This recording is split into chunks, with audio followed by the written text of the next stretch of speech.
નમસ્કાર. ગુજરાતના શિક્ષણ ક્ષેત્રે કામ કરતા પ્રોફેશનલ્સ માટે એક બહુ મોટી તક આવી છે 2026ની AEIAT પરીક્ષા.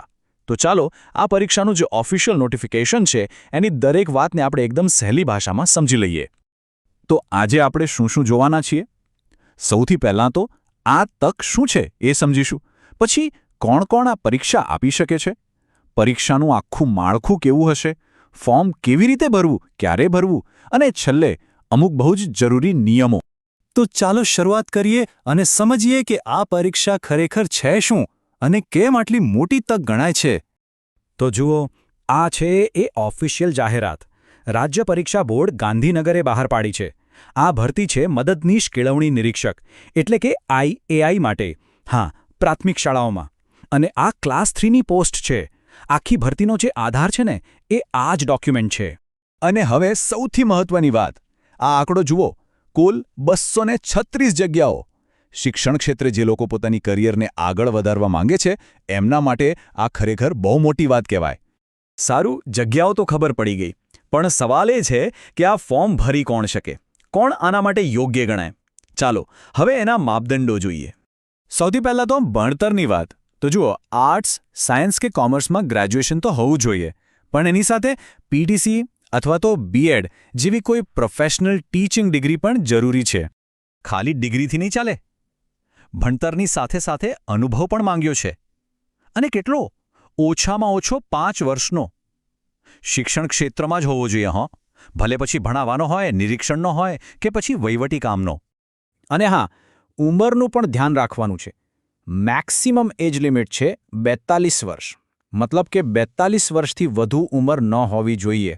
જો કે હા, જે અનામત કેટેગરીમાં આવે છે એમને સરકારી નિયમો પ્રમાણે છૂટછાટ મળશે. ઓકે, તો હવે ખબર પડી ગઈ કે કોણ કોણ ફોર્મ ભરી શકે છે.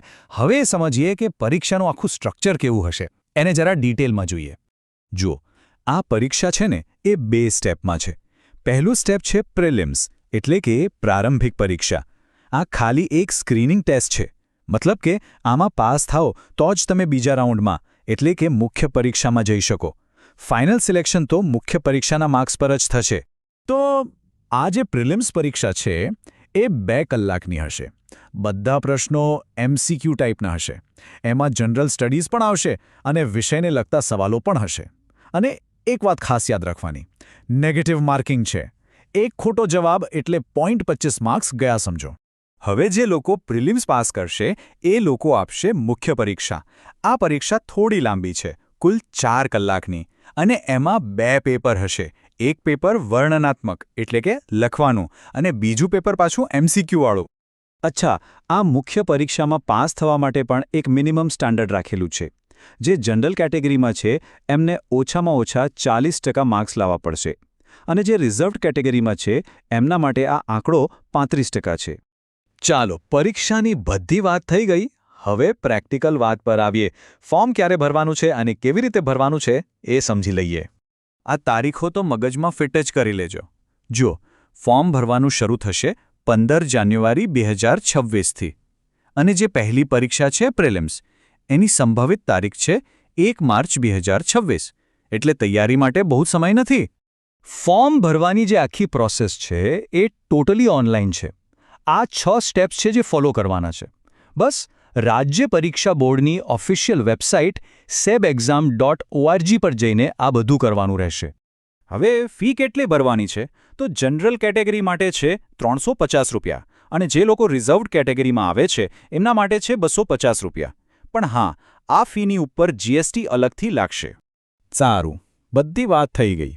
હવે છેલ્લે આ ગેમના કેટલાક રૂલ્સ પણ જાણી લઈએ. મતલબ કે એવા નિયમો જે ભૂલથી પણ બોલવાના નથી.